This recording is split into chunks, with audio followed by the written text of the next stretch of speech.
अस्सलाम वालेकुम dear students. आज के इस लेक्चर में हम बात करेंगे जो रशियन गवर्नमेंट की तरफ से स्कॉलरशिप लॉन्च हुआ है और हर साल होता है for BS, MS, PhD and post doctoral programs के लिए, और ये फुली फंडेड होता है। इसको हम कहते हैं open doors Russian government scholarship. ठीक है, ये ईयर 2025 के लिए अनाउंस हो चुका है और इसकी जो लास्ट डेट है वो 20 नवंबर है।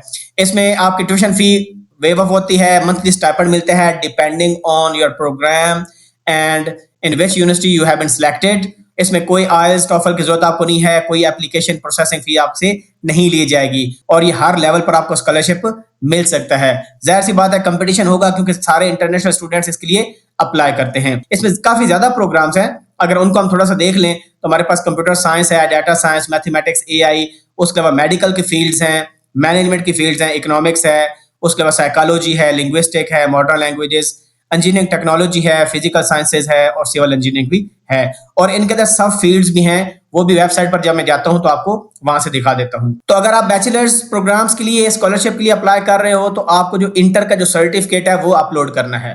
ठीक है, और अगर आप एमएस के लिए अप्लाई कर रहे हो तो इंटर के सर्टिफिकेट के साथ साथ, और अभी अगर आप किसी सेमेस्टर में पढ़ रहे हो, फॉर एग्जाम्पल 7th सेमेस्टर में पढ़ रहे हो तो 6th सेमेस्टर तक जो ट्रांसक्रिप्ट होगी वो आपको अपलोड करनी होगी। अगर डिग्री कंप्लीट है तो फिर आपको डिग्री के साथ साथ इंटर का सर्टिफिकेट भी अपलोड करना होगा। और आप मल्टीपल प्रोग्राम्स के लिए अप्लाई कर सकते हो, 6 डिफरेंट प्रोग्राम्स के लिए, और उसकी बेस पर आप 6 डिफरेंट यूनिवर्सिटीज को भी सिलेक्ट कर सकते हो। आप देखोगे कि लेट्स सपोज कंप्यूटर साइंस में अप्लाई करना है तो उसके लिए सबसे बेस्ट यूनिवर्सिटी कौन सी है। अगर आप let's suppose mathematics and AI में अप्लाई करना चाहते हो या आपकी सेकंड प्रायोरिटी है तो उसके लिए भी आप यूनिवर्सिटीज फाइंड आउट करें। तो अगर पहली यूनिवर्सिटी में एडमिशन नहीं होगा दूसरी में हो जाएगा एंड सो ऑन। ठीक है, इस तरह आपका एक्चुअली प्रोसीजर काम करता है। अब इस स्कॉलरशिप की कुछ स्टेजेस हैं। पहली स्टेज ये है कि जब आप सारे डॉक्यूमेंट अपलोड कर लोगे तो आपको एक 45 एमसीक्यूज का टेस्ट दिया जाएगा, 1 घंटे का टाइम होगा और ये आप पर डिपेंड करता है कि कब देना चाहते हैं। ये ऑनलाइन टेस्ट होगा, इसमें कोई कैमरा वगैरह नहीं होगा और ये ओपन बुक टेस्ट है और इसमें 3 चांस आपको दिए जाएंगे। इन तीनों चांसेस में जो हाईएस्ट मार्क्स होंगे वो आपके काउंट होंगे, लेकिन इसको पास करना मस्ट है। अगर ये टेस्ट आपसे पास नहीं होगा तो अगले फेज में आप नहीं जा पाएंगे। यहां पर मैं एक बहुत इंपॉर्टेंट पॉइंट बता दूं कि पहला जो एंट्रेंस टेस्ट होगा जिसमें 45 एमसीक्यूज होंगे और 1 घंटे का टाइम होगा, ये मैं एंड पर अटेम्प्ट करूंगा आपको दिखाने के लिए कि किस किस्म के क्वेश्चन आते हैं। कुछ क्वेश्चन होते हैं जो ट्रिग्नोमेट्रिक रिलेटेड होंगे, लॉगरिथम के क्वेश्चन आएंगे, स्क्वायर रूट के बेसिक मैथ के आएंगे, फंक्शंस के क्वेश्चन आते हैं। तो ये आप एंड पर देख सकते हो। उसमें नेटवर्क के क्वेश्चन भी हैं, कंप्यूटर रिलेटेड क्वेश्चन भी हैं। सही है, तो ये आप एंड पर लाजमी आपने देखना है कि टेस्ट किस किस्म का है। और अगर आपको नहीं भी आता तो कोई परेशानी की जरूरत नहीं, तो आपने करना क्या है कि उस क्वेश्चन का अच्छी तरह सर्च आउट करके इंटरनेट से, चैट जीपीटी से या बाकी जो आपके पास जेमिनी है, कोपायलट है, जो भी बेस्ट रिसोर्स है वहां से आंसर को पिक करके सिलेक्ट करके समझ कर आपने आंसर को सिलेक्ट करना है। तो इस तरह आपके अच्छे नंबर आ जाएंगे और एक ही अटेम्प्ट में आपके बहुत अच्छे नंबर इंशाल्लाह आ जाएंगे। तो आपको सेकंड थर्ड अटेम्प्ट नहीं करनी पड़ेगी। तो इस वजह से वो क्वेश्चंस लाजमी देख लें कि उसमें एक्चुअली किस किस्म के किस टाइप के क्वेश्चंस आते हैं। जो सेकंड टेस्ट होता है वो भी ओपन बुक होता है और ये आपकी जो फील्ड है जिसमें आप अप्लाई कर रहे हो, लेट्स सपोज कंप्यूटर साइंस में अप्लाई कर रहे हो तो कंप्यूटर साइंस के रिलेटेड आपसे क्वेश्चन पूछे जाएंगे और इसमें ओपन कैमरा होगा। इसमें कैमरा आपके पास होना चाहिए अपने लैपटॉप में, कंप्यूटर में, जिसमें आपका फेस आ रहा हो। ठीक है, तो इसको पास करना भी जरूरी है। इसके पास करने के बाद जब रिजल्ट आएगा 17 जनवरी को, तो उसमें आप देखते हैं शॉर्ट लिस्ट होते हैं कि नहीं होते, डिपेंडिंग ऑन द मेरिट। और जो पीएचडी स्टूडेंट्स हैं उनके लिए थर्ड फेज भी है जिसमें उस कैंडिडेट का इंटरव्यू 3 डिफरेंट प्रोफेसर लेंगे। हो सकता है वो डिफरेंट यूनिवर्सिटी से बिलोंग करते हो और जिस प्रोफेसर के साथ उसका मैच बन गया, उसका जो रिसर्च इंटरेस्ट है वो सूट किया जिस प्रोफेसर को, उसको स्कॉलरशिप ऑफर हो जाएगा। ठीक है, अभी हम चलते हैं वेबसाइट पर। तो ये जो वेबसाइट का नाम है od.globaluni.ru। लेकिन यहां पर जाने से पहले मैं आपको ये स्कॉलरशिप कैलेंडर बता देता हूं, क्योंकि मैंने पिछली वीडियो बनाई थी स्कॉलरशिप नेटवर्क पर और मैंने ये कहा था कि इस नेटवर्क को लाजमी ज्वाइन करें। इसमें मल्टीपल स्कॉलरशिप अनाउंस होते हैं। इसमें बताया गया कि हर महीने में कौन से स्कॉलरशिप्स आते हैं, इनकी वेबसाइट भी लिंक भी लिखे हुए हैं, एलिजिबिलिटी क्राइटेरिया और रिक्वायरमेंट भी लिखी हुई है। तो देखिए सितंबर में ये स्कॉलरशिप्स आ रहे हैं, इनके सारे रिक्वायरमेंट, अक्टूबर में ये आ रहे हैं, कहां पर आईएलटीएस चाहिए, कहां पर नहीं चाहिए। कुछ स्कॉलरशिप जो होते हैं वो बैचलर्स और मास्टर्स पीएचडी थर्ड प्रोग्राम के लिए होते हैं और कुछ स्कॉलरशिप एमएस और पीएचडी के लिए होते हैं और कुछ सिर्फ पीआईडी या पोस्ट डॉक्टरेट के लिए होते हैं। ठीक है, तो ये पूरा साल का कैलेंडर है। इसमें तमाम वर्ल्ड की डिफरेंट यूनिवर्सिटीज हैं, उनमें कौन से स्कॉलरशिप आ रहे होते हैं, ये सारी रिक्वायरमेंट लिखी हुई है, तो आप इसको लाजमी ज्वाइन करें। अब हम आते हैं ओपन डोर स्कॉलरशिप पर। इस पर अगर आप एक चीज नोट करें तो यहाँ पर आप देख रहे हो कि यहाँ पर अबाउट लिखा हुआ है कि स्कॉलरशिप किसके बारे में, न्यूज है, रूल्स हैं। मैं आपको रिकमेंड करता हूँ ये रूल्स आप लाजमी पढ़ें। अगर मैं इस पर क्लिक करता हूँ तो ये देखिए 2024 जो स्कॉलरशिप अनाउंस हुआ है ये 5 सितंबर को अनाउंस हुआ था और ये 2025 के लिए स्कॉलरशिप है। इसमें सारी जनरल इन्फॉर्मेशन लिखी हुई है कि आपने करना क्या है, वेबसाइट का नाम लिखा हुआ है, यहाँ पर अप्लाई आपने करना है और कौन से प्रोग्राम्स हो सकते हैं, और उसमें रजिस्ट्रेशन जब आपने करनी है तो आपने क्या क्या करना है, कितनी स्टेजेस होंगी, तो सारी डिटेल इसमें लिखी हुई है। मैं इन डेप्थ इतना ज्यादा नहीं जाता, आप इसको लाजमी रीड कर लें और आपको पता चल जाएगा, क्योंकि इंटरनेशनल स्कॉलरशिप है और इसमें काफी ज्यादा कंपटीशन होता है। उसके अलावा कौन सी सरकारी यूनिवर्सिटीज हैं जो ये स्कॉलरशिप प्रोवाइड कर रही हैं, उन यूनिवर्सिटी के यहाँ पर देखें नाम लिखे हुए हैं, ये सारी यूनिवर्सिटीज हैं। तो मैं आपको रिकमेंड करूंगा जिस प्रोग्राम में आप इंटरेस्टेड हैं आप उसके हिसाब से देखें कि सर्च कर लें इंटरनेट पर के रशिया की कौन सी बेस्ट यूनिवर्सिटी है कंप्यूटर साइंस प्रोग्राम के लिए। फॉर एग्जांपल अगर आप कंप्यूटर साइंस में करना चाहते हो, आप इंजीनियरिंग में जाना चाहते हो, तो उसके हिसाब से आप वो भी सर्च कर सकते हो। इसके अलावा कौन से सब्जेक्ट्स होते हैं, बड़ी रेलिवेंट पॉइंट है कि अप्लाइड मैथमेटिक्स, आर्टिफिशियल इंटेलिजेंस है, बायोलॉजी है, बायोटेक्नोलॉजी, बिजनेस एंड मैनेजमेंट है, केमिस्ट्री है, ये मेडिकल रिलेटेड आ गई, computer science and data science है। उसके अलावा इन्वायरमेंटल जो है साइंस है, इकोनॉमिक्स है, psychology, engineering technology, linguistic, physical sciences, political international studies और सिविल इंजीनियरिंग। अब दूसरा ये देखें इंजीनियरिंग एंड टेक्नोलॉजी लिखा हुआ है, यहाँ पर अगर आप क्लिक करें तो इसमें आप देख सकते हो कि इसमें कंट्रोल एंड टेक्निकल सिस्टम्स भी आपके पास है, इलेक्ट्रॉनिक्स एंड नैनो इलेक्ट्रॉनिक्स भी है, इलेक्ट्रॉनिक्स एंड इलेक्ट्रिकल इंजीनियरिंग भी है, मैकेनिकल इंजीनियरिंग है, अप्लाइड मैकेनिक्स है, रोबोटिक्स है, न्यूक्लियर पावर इंजीनियरिंग। तो काफी ज्यादा आपके पास एक वैरायटी है अगर आप इंजीनियरिंग की डिग्री परस्यू करना चाहते हो। अब ज्यादातर आज का स्टूडेंट कंप्यूटर साइंस में जा रहे हैं, तो वहां पर क्लिक करके देखते हैं कि इसमें क्या क्या है जी। तो इसमें बैचलर्स में आपके पास applied mathematics and computer science है, अप्लाइड मैथमेटिक्स है, और फिर fundamental computer science and information technology है, और ये आप देख रहे हैं काफी ज्यादा प्रोग्राम्स हैं। अप्लाइड इंफॉर्मेटिक्स है, सॉफ्टवेयर इंजीनियरिंग भी इसके अंदर शामिल है। ठीक है, तो काफी ज्यादा वैरायटी है और मैं स्ट्रांगली रिकमेंड करता हूं कि आप इसको लाजमी जो है अप्लाई करें। अच्छा, अब प्रोसीजर पर आते हैं कि अप्लाई कैसे करना है। तो सबसे पहले आपने अपना अकाउंट बनाना होगा, या तो ये लिखा हुआ है साइन अप, यहाँ पर क्लिक कर दें या यहाँ पर क्लिक कर दें, कहीं भी क्लिक कर दें और आप इस पर अपना अकाउंट बनाएं। वंस आई क्लिक इट, तो यहाँ पर सबसे पहले वो लैंग्वेज पूछेगा, आपने इंग्लिश को सिलेक्ट कर लेना है क्योंकि 2 लैंग्वेजेस की ऑप्शन ये देता है। उसके बाद देखिए सिटीजनशिप, आपने पाकिस्तान लिखना है, क्योंकि अगर आप पाकिस्तानी हैं तो पाकिस्तान लिखें, इंडियन है तो इंडिया लिखें एंड सो ऑन। ठीक है, तो जब आप ये करेंगे तो उसके बाद पूछेगा प्लीज इंटर रिलायबल डेटा, अपना डाटा इंटर करें, अपना फर्स्ट नेम इंटर करें। फॉर एग्जांपल मेरा नाम फखर है तो मैंने वो इंटर कर दिया, और इसके बाद आप अपने नंबर डालना है। तो यहाँ से जो है सबसे पहले पाकिस्तान लिखेंगे आप, तो उसके बाद +92 आ जाएगा और यहाँ पर आप अपना नंबर मेंशन करेंगे, और उसके बाद आप अपना ईमेल डालेंगे। तो मैं अपना ईमेल डालता हूँ। ईमेल डालने के बाद आप पासवर्ड डालेंगे, जो पासवर्ड आपने इस वेबसाइट के रखना है वो आप डालेंगे। ठीक है, पासवर्ड को दोबारा एंटर करेंगे। उसके बाद आपने स्कॉलरशिप किस डिसिप्लिन के लिए अप्लाई करना है, किस डिग्री के लिए अप्लाई करना है वो आप करेंगे। तो यहाँ पर आप वर्ड देख रहे हैं ओलंपियड, तो जो स्कॉलरशिप होता है इसको ओलंपियड कहते हैं। ठीक है, अगर आप बैचलर्स के लिए अप्लाई कर रहे हैं किसी प्रोग्राम के लिए, तो आप देखें प्रोग्राम यहाँ पर लिखा हुआ है biology, biotechnology, computer science, applied mathematics and intelligence. ये सारे प्रोग्राम्स अभी हम दे के आए हैं और आपको ये नजर आ रहे हैं। लेट्स सपोज हम अप्लाई करना चाहते हैं कंप्यूटर एंड डाटा साइंस के अंदर, तो हमने ये लिख दिया। अच्छा, उसके बाद आपने सबको ये कंफर्म करना है, कंफर्म इस पर एक्सेप्ट करना है, I give consent, I give my consent to receive newsletter, और फिर आपने रजिस्टर पर क्लिक कर देना। जब आप ये करेंगे तो आपसे पूछेगा पासवर्ड सेव करना है कि नहीं, तो लेट्स सपोज मैं इसको सेव कर लेता हूं। तो पोर्टफोलियो में हमारा ये सिलेक्ट हुआ है। ठीक है, computer science and data science, इसमें अभी हमने काफी चीजें ऐड करनी है। उसके बाद आप जाओगे यूनिवर्सिटीज पर और यहां से यूनिवर्सिटी आपने सिलेक्ट करनी है। ये पहले मैंने सिलेक्ट की हुई थी, इसको मैं क्रॉस करता हूं। अब आपने देखना ये है कि रशिया के अंदर सबसे बेस्ट कंप्यूटर साइंस की यूनिवर्सिटी कौन सी है, वो आप सिलेक्ट करें और उसकी बेस पर आप जो गिवन यूनिवर्सिटीज हैं इनमें से आपने चूज करना है कि कौन सी यूनिवर्सिटी है जो कि कंप्यूटर साइंस के लिए सबसे बेस्ट है। ठीक है, ये ना हो कि ऐसी यूनिवर्सिटी आप सिलेक्ट कर दें जिसमें कंप्यूटर साइंस ऑफर ही ना हो रहा हो। ठीक है, ऐसा बिल्कुल आपने नहीं करना। मैं अज्यूम करता हूं कि ये यूनिवर्सिटी कंप्यूटर साइंस को ऑफर कर रही होगी प्रोग्राम, तो मैं इसको सिलेक्ट करके सेव कर देता हूं। ओके कर दें इसको आप। उसके बाद जब आप इधर आएंगे तो यहां पर ये आपको पोर्टफोलियो है, इस पर आप क्लिक करेंगे पोर्टफोलियो पर, और इसमें आपके पास वो दिखा रहा है कि अभी तक आपने ये प्रोग्राम सेलेक्ट किया और फिलहाल कुछ भी अपलोड नहीं किया। अपलोड करने के लिए सबसे पहले आप जाएंगे एजुकेशन पर क्लिक करेंगे और यहां से ऐड पर क्लिक करेंगे, क्योंकि हम बैचलर्स के लिए अप्लाई कर रहे हैं स्कॉलरशिप के लिए, तो जो लेवल ऑफ एजुकेशन है वो सिंपल जनरल सेकेंडरी लेवल हम सेलेक्ट करेंगे। लेट्स सपोज आपने एमएस के लिए करना हो तो इसके साथ साथ आपको फिर बैचलर्स डिग्री भी डालनी होगी। तो फिलहाल जनरल सेकेंडरी करेंगे और यहां से कंट्री सेलेक्ट करेंगे। लेट्स सपोज पाकिस्तान मैं लिखता हूं। ठीक है, आप किसी और कंट्री के हैं तो वो सिलेक्ट कर लें, और जहां से आपने ये किया तो यहाँ पर मैंने अपना कॉलेज मेंशन कर दिया, ठीक है। उसके बाद जो ईयर ऑफ ग्रेजुएशन है ये आप डाल दें। अब आपने इस अपलोड करना है वो डॉक्यूमेंट, ठीक है, जो इंटर का आपका सर्टिफिकेट है। ये मैंने सेलेक्ट कर लिया। इसके लिए आप JPEG भी डाल सकते हो या PDF भी अपलोड आप कर सकते हैं। यहाँ पर उन्होंने फॉर्मेट भी लिखा हुआ है, इसको आप क्लिक कर दें और उसके बाद आपने मोटिवेशन लेटर पर क्लिक करना है। जब आप यहाँ पर आएंगे तो अब आप इसमें ऐड पर क्लिक करेंगे।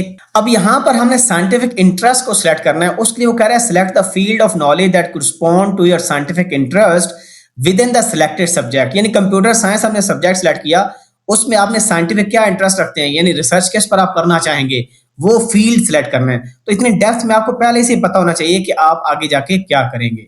You can choose from 1 to 3 blocks of fields of knowledge. ये फील्ड ऑफ नॉलेज हमारे पास है, इस पर हम क्लिक करते हैं और यहाँ पर डिफरेंट ऑप्शंस होंगे और फील्ड ऑफ नॉलेज के बाद हमारे पास साइंटिफिक डायरेक्शन भी होगी। तो सबसे पहले मैं यहाँ पर क्लिक करता हूँ, ठीक है, कि किस में मैंने साइंटिफिक इंटरेस्ट लेना है। नेचुरल साइंसेज है, इंजीनियरिंग टेक्नोलॉजी है, मेडिकल हेल्थ साइंसेज है, एग्रीकल्चर, सोशल साइंसेज और ह्यूमैनिटीज। तो लेट्स सपोज मैं इंजीनियरिंग टेक्नोलॉजी डाल देता हूँ, देखता हूँ ऑप्शन क्या आते हैं। फील्ड ऑफ नॉलेज में देखते हैं तो क्या है हमारे पास, इसमें सारी इंजीनियरिंग रिलेटेड जो चीजें हैं वो हमें यहाँ पर नजर आ रही हैं, ठीक है। अदर इंजीनियरिंग एंड टेक्नोलॉजीज, तो लेट्स सपोज मैं डाल देता हूँ इसमें इलेक्ट्रिकल इंजीनियरिंग, इलेक्ट्रॉनिक्स इंजीनियरिंग, ठीक हो गया। और साइंटिफिक डायरेक्शन क्या है जी, इसमें कंप्यूटर साइंस लिखा हुआ है, हार्डवेयर एंड आर्किटेक्ट है, तो इस पर हम जो है अपना साइंटिफिक डायरेक्शन हमारी कंप्यूटर साइंस उसके अंदर ऑटोमेटिकली आ गई।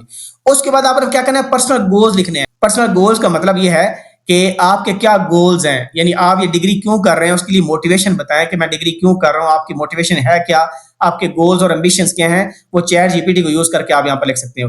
फिर पर्सनल अचीवमेंट्स, अभी तक आपने क्या अचीव किया है, कोई आपने आउटस्टैंडिंग परफॉर्मेंस दी है इंटर लेवल में या मैट्रिक लेवल में, या आपकी कोई पोजीशन आई है, या आपके पास कुछ और स्किल्स हैं जो आप अभी तक अचीव किए हैं, कोई स्कॉलरशिप आपको पहले मिला था या नहीं, इस तरह की चीजें डाल सकते हैं। The reason for choosing a subject, ये कंप्यूटर साइंस का सब्जेक्ट आपने क्यों चूज किया, इसकी मोटिवेशन लिखें, वो ChatGPT आपको बता देगा। The reason for choosing to study in Russia, but ये बहुत इंपॉर्टेंट है, आपने रशिया को ही चूज क्यों किया स्कॉलरशिप के लिए। वैसे तो हम हर जगह अप्लाई कर रहे होते हैं और हर जगह लिख रहे होते हैं कि आपकी कंट्री शानदार है, डेवलप्ड नेशन है और कंप्यूटर साइंस में बेहतरीन जो है कंट्री है, डेवलपमेंट बहुत ज्यादा है, तो इस वजह से बड़ा मोटिवेट हूं। तो इस तरह करके उनकी तारीफों को पोल बांधे और ये भी ChatGPT से लिखवा लें कि रशिया में जाना चाहता हूं, मुझे बताएं कि मैं ये क्वेश्चन डाल दें, वो आपको बता देगा। और उसके बाद आपने इसको क्या कर देना है, सेव कर देना है। जब आप इसको सेव कर देंगे तो ये कह रहा है फील्ड एम्प्टी है, फिलहाल मैं कुछ भी ऐसे करके डाल देता हूं ताकि ये कम से कम उसका खत्म हो जाए। सेव मैंने कर दिया। सेव करने के बाद आप इसको डिलीट भी कर सकते हैं और सोच भी सकते हैं दोबारा कि आपने अगर अपनी जो साइंटिफिक रिसर्च है वो चेंज करना चाहते हैं, वो भी आप कर सकते हो। उसके बाद अचीवमेंट्स का अलग से एक यहाँ पर आपको टैब नजर आ रहा है। अचीवमेंट्स कॉमन है, ठीक है। ये जो पीछे हमने किया ये हर डिग्री के लिए डिफरेंट था। कंप्यूटर साइंस अगर आपने पहली प्रायोरिटी की है उसको डिफरेंट होगा, मैथमेटिक्स AI के लिए डिफरेंट होगा, लेकिन ये अचीवमेंट वाला है ना, ये सब के लिए कॉमन है and it is not mandatory for submitting portfolio. यानी जरूरी नहीं है कि आपने अचीवमेंट अपने पोर्टफोलियो में ऐड करनी है। अगर आप बैचलर लेवल पर हैं तो फिर कम चांसेस होते हैं कि आपने कोई अचीवमेंट की हो, लेकिन अगर आप मास्टर या PhD या पोस्ट डॉक के लिए अप्लाई कर रहे हैं फिर आपकी अचीवमेंट्स हो सकती हैं।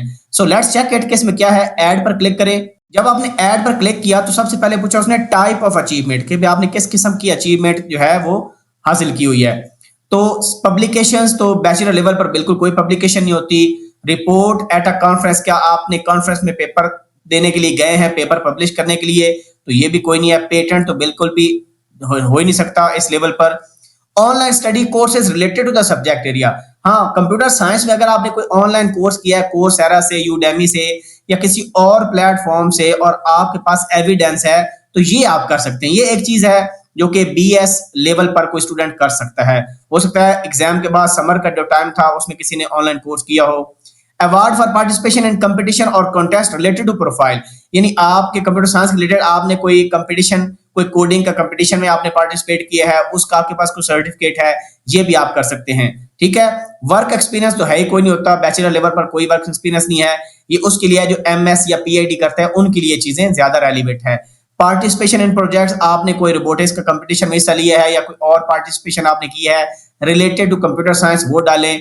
अदर अवार्ड्स और certificates including foreign language certificate, अब देखें अगर आपने लेट्स सपोज इंग्लिश लैंग्वेज का आपके पास सर्टिफिकेट है, IELTS किया, TOEFL किया है, या कोई और आपने लैंग्वेजेस पढ़ी हैं, रशियन की हुई है आपने, तो वो आप चीजें ऐड कर सकते हैं। तो अगर आपका इनमें से कोई इंटरेस्ट है तो फिर आप डालेंगे, अदरवाइज डालने की कोई जरूरत आपको नहीं है। फॉर एग्जांपल अगर आपका ऑनलाइन कोर्स है या आपने डाला तो कोर्स का टाइटल लिखें, आप लिंक डालें उसका, ठीक है। जिस तरह कोर्सेरा का मैंने एक वीडियो बनाई हुई है, ठीक है, उस पर जब मैंने पीडीएफ डाला तो उसमें लिंक होता है, उस पर क्लिक करते हैं तो आप लिंक पर चले जाते हो, वो लिंक यहाँ पर डाल देंगे और कब आपने कंप्लीट किया ये आप ईयर डालें, ठीक है। तो इस तरह अपना जो अचीवमेंट की टाइप है उसके हिसाब से आप डालेंगे, तो उसके हिसाब से आप सेलेक्ट करेंगे तो ऑप्शन आ जाएंगे। फॉर एग्जांपल आपने पार्टिसिपेशन प्रोजेक्ट में की तो देखें नेम ऑफ प्रोजेक्ट आ गया, उसकी डिस्क्रिप्शन आ गया, किस साल कंप्लीट किया, ये लिखना पड़ेगा आपको, ठीक है। तो फिलहाल तो हमने ऐसा कुछ किया भी नहीं है। और उसके बाद उसने वेबसाइट का लिंक भी पूछा और डाउनलोड द कंफर्मेशन फाइल, कि वो फाइल भी डालें भाई, जो पार्टिसिपेशन आपने इसलिए आपको सर्टिफिकेट मिला होगा, तो ये चीजें आपने डालनी होंगी। जब हमने ये ऑनलाइन सर्टिफिकेट किया था तो इसमें भी वो सर्टिफिकेट आपसे पूछ रहा है कि वो सर्टिफिकेट डालें जो आपने कोर्स को कंप्लीट किया है। तो फिलहाल हमारे पास तो कुछ भी नहीं है, तो इसको करने की जरूरत फिलहाल हमें नहीं है, वी आर स्किपिंग इट। तो अपने अचीवमेंट के साथ से आप कंप्लीट कर सकते हैं अगर आपने की हुई है तो, ठीक है। तो फॉर द टाइम बीइंग हम इसको ऐड नहीं कर रहे। उसके बाद इंटरेस्ट टेस्टिंग पर आ जाएं जी, ये सबसे इंपॉर्टेंट स्टेप है। अब ये वाला जो इंटरेस्ट टेस्ट वाला मरहला है ये मैंडेटरी है। It is necessary to pass the interest test of each of profile you have selected. Testing allows you to identify participation who have necessary level of knowledge to participate in the second stage of the Olympiad, and also helps to get used to the interface before participating in the next stages. For passing interest test, 3 attempts are given for each profile. The best of result is obtained is counted. यानी her profile के against आपको 3 आपको chances मिलेंगे। तो हम test start करते हैं just to get an idea कि भाई इसमें क्या क्या चीजें आती हैं।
अब देखें जी, ये सारे एमसीक्यूज मैंने तुक्कों से लगा दिए विदाउट एनी कैलकुलेशन, और आप यहाँ पर देख सकते हैं कि मैं 7-8 मिनट मैंने लगाए हैं और सारे एमसीक्यूज कर डाले, सिर्फ आपको दिखाने के लिए कि टेस्ट में क्या क्या आता है। अब इस तरह के क्वेश्चंस की प्रैक्टिस आप कर लें, ठीक है। तो आपको पहले से पता चल जाएगा, कम से कम ये स्टेज आपके पास हो जाएगी, थोड़ी सी कॉन्फिडेंस आप में आ जाएगा। तो सेव आंसर करता हूं मैं। तो कहता है जी answered 45 from 45, continuous test complete. तो कंटिन्यूस टेस्ट का मतलब है कि अभी टाइम पड़ा है, आप दोबारा देख सकते हो, कोई चीज चेक करना चाहते हो तो वो कर सकते हो, ठीक है। अगर कंप्लीट करना चाहते हो तो मैं कंप्लीट पर क्लिक करता हूं। मैंने टेस्ट कर लिया है, आपको दिखाने के लिए सिंपल किया था। तो ये जी आपने टेस्ट देख लिया होगा, इसमें 24 मेरे नंबर आए हैं 45 में से। लेकिन आपने ऐसा नहीं करना, आपने एक्सप्लोर करके चैट जीपीटी को यूज करना है, क्योंकि ये टेस्ट है, ओपन बुक है, आप इंटरनेट से एक्सप्लोर कर सकते हो, तो आपके अच्छे नंबर चला आ जाएंगे। फिर जो करेक्ट आंसर आपको लगता है ना, तसल्ली करके वो करते जाएं, ठीक है। इस तरह आपका एक अटेम्प्ट में आपके हो सकता है 40+ पॉइंट्स आ जाएं, ठीक है जी। अगर आप दोबारा गेट स्टार्टेड पर क्लिक करेंगे तो टेस्ट दोबारा स्टार्ट हो जाएगा, यानी आपकी सेकंड अटेम्प्ट स्टार्ट हो जाएगी। तो ये सारे स्टेप्स मैंने आपको कर दिए, आपको बता दिया कि टेस्ट में भी क्या आता है, सारा प्रोसीजर समझा दिया। अभी उसने आपको ये बताया नहीं है कि आप पास हैं कि फेल हैं। जब सेकंड फेज आएगा उसमें वो बताएगा आपको कि आप क्या सिलेक्ट हो गए हो सेकंड फेज के लिए कि नहीं सिलेक्ट हुए। तो इस वजह से ये बहुत इंपॉर्टेंट था आपको बताना कि टेस्ट में क्या क्या आ रहा है। कुछ चीजें हैं जो कि आपने एक्सप्लोर करके, फाइंड आउट करके, सर्च करके डालनी है। फॉर एग्जांपल कि आपकी कौन सी यूनिवर्सिटी रेलिवेंट है आपके कोर्स के साथ, आपके प्रोग्राम के साथ। इसमें दूसरा पॉइंट ये है कि जो ही आपने रजिस्टर कर लिया अपने ईमेल से, तो आपको आपके अकाउंट पर ईमेल आएगी ओपन डोर्स की तरफ से, लिखा होगा वेरीफाई योर ईमेल एड्रेस, ठीक है। आपने इस पर क्लिक कर देना है। तो देखिए उसके बाद मुझे इस पेज पर ले आया और यहाँ पर मेरा स्कोर भी आप देख सकते हैं मेंशन है, जो अभी हमने टेस्ट दिया था, ठीक है जी। तो ये आप ईमेल को लाजमी चेक करना है आप लोगों को। होप सो आपको वीडियो पसंद आई होगी। अपना ख्याल रखें। अल्लाह हाफिज़।